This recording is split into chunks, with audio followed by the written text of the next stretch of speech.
Hi, it's Juliet Loves Beginning, and today I was being talked to about the world as a reflection and about places where I'm holding on to resistant thought. So I made notes. I don't usually make notes, I usually just kind of recall what the main idea was and go from there. But I felt today as if um, I'm so attached to egoic thoughts in some areas that I might need the reminder of what I heard before. So I'm just going to go from the notes. The first part is, do you still need someone or something to reflect back to you a relative opposite in order to define you by comparison? Or are you okay with the whole of the world and all its characters reflecting shining innocence and joy back to you? So that's interesting to look at it from that perspective. Like, well, do you have any problem with I see somebody there. Hello. Do you have any problem with the world reflecting back to you shining innocence in everybody?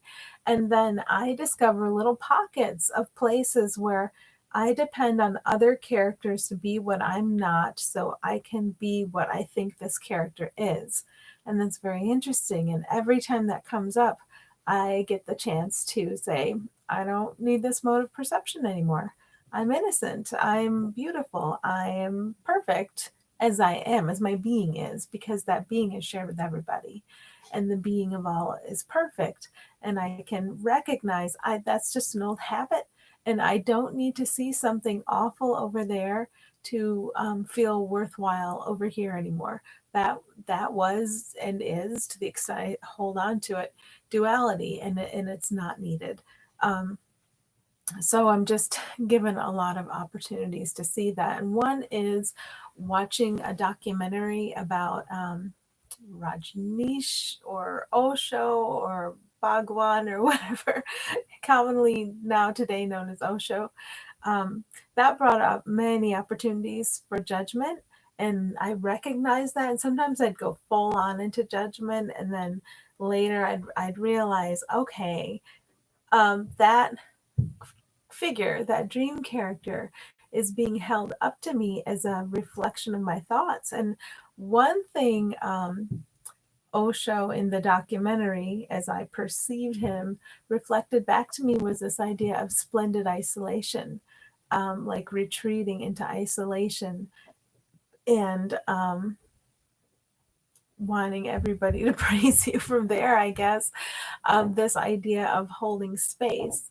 Not that I'm judging him as, holding space between me and the perceived other. Not that I'm believing any judgment of him is doing that, because I realize I'm not even capable of judging anybody.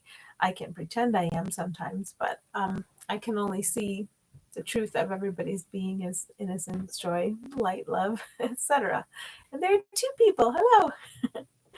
um, so I can see the truth of anybody's being. But if I'm judging anybody, I'm just kind of wasting time. I'm doing what I've always done.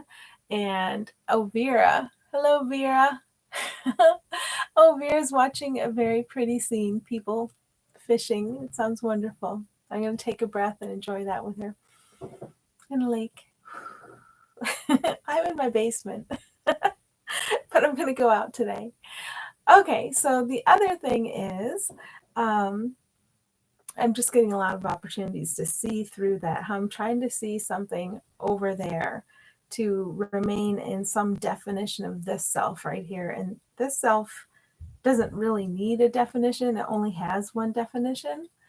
My second part is that I'm being encouraged to expose the thinking about the body. Let me just get to where I made a note out of it. To transcend perceptions about the body. Perceptions of bodies are perceptions of separation. And I'm also seeing that more and more. One thing that I have experienced is tension in my shoulders and my neck, and also realizing that there is a shame there about admitting that anything could possibly be wrong with the body. And I realize I hide things like that because I think I don't want to focus on the body, or I'm embarrassed to admit that I'm experiencing any I don't know, anything wrong. And I realized that just to expose the silliest thing like that, not in complaint, but I have thinking going on that's leading to the experience of tension in my shoulders and my neck.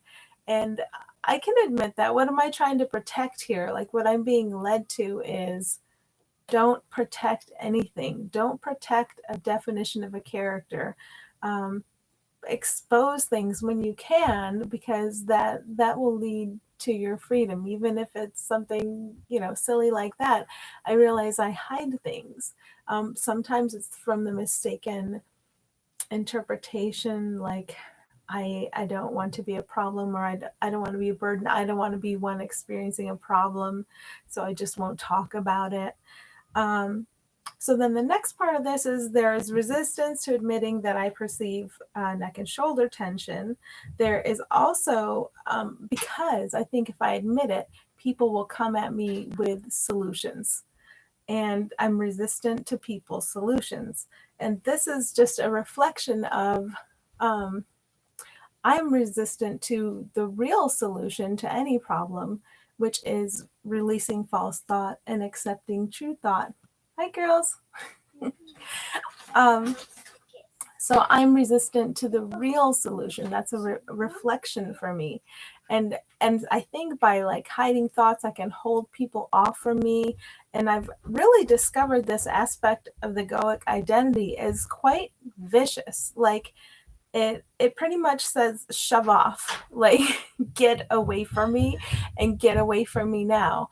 And I've discovered this, not like not discovering that the Julie character is rotten, but just it's an eye opener. Like it is a violent shoving off of other from me. Like I need to define other separately, I need to define me separately, I need this space, I need to not feel invaded. It's vicious. There's a like a viciousness to it. And if I can expose that, then I can release that. So I'm all for noticing how that feels. Like there'll be a point even when my kids are playing with me and they're piling on, and I'll feel this, like that's it, just hit the line there. That's I feel oppressed. I and there's like a definite physical, like everybody off me, I need space thing. But just looking, not even when it's a physical experience, looking at how I get that feeling, how I get that resistance is always an opportunity. And there's an opportunity not to be loyal to the ego anymore in any way, because it isn't me, it isn't anybody else. I don't need to fashion an ego for anybody else. I don't need to spend time doing that, deciding who they are and what their problem is. I don't need to spend time believing the egoic thoughts that come my way. So this is another piece I was given. When I discover an egoic thought, it's another egoic thought that tells me to hide it.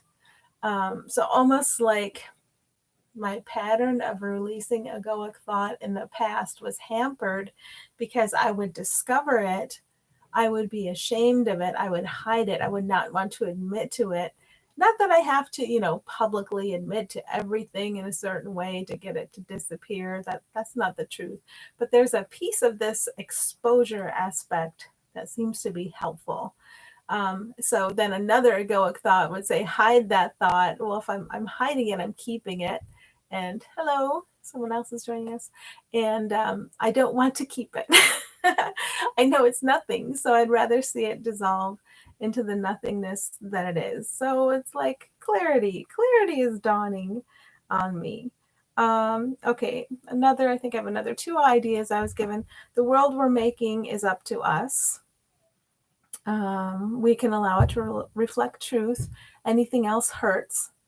All of this perceiving separation and wanting it is being exposed for what it is. So that's another aspect I'm seeing when I'm perceiving the separation and I want it. And it's like when I feel certain that somebody over there is wrong.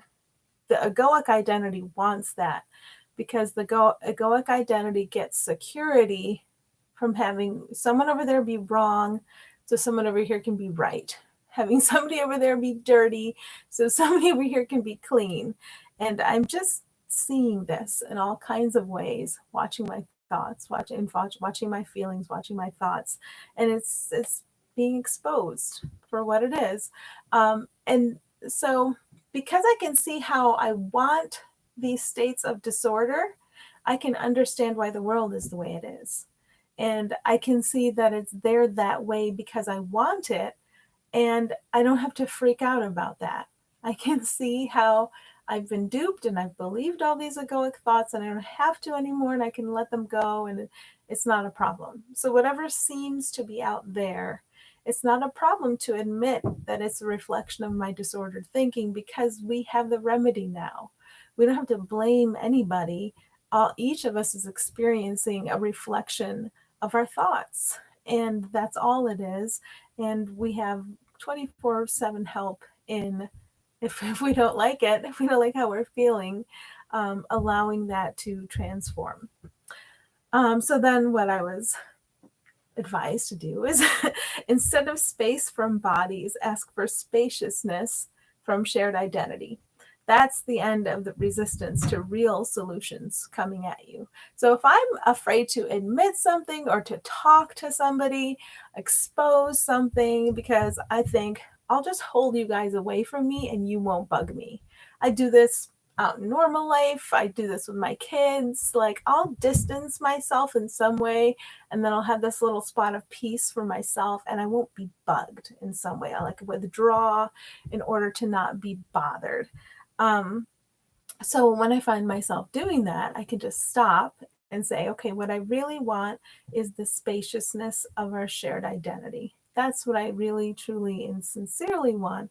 And I can see that now. If I have a moment to do that, that's another way I can come back to sanity. That's the real solution for everything. So, whenever in normal life, physical life, I'm finding I am like trying to hold people's input away or trying to withdraw, that is what's going on there. And that's exactly where I can stop and ask to see who they really are and find my willingness to have real solutions come to me. And Rita, sorry, Vera is going to go to the park and bike. That sounds lovely because I've run out of things to say. So let's all go and enjoy our day. And thank you for joining in with me. It's nice to have you here with me. I mean, I know you're always here with me, but when I see that little counter go up, it's very sweet. So I'll see you later. And thanks for tuning in.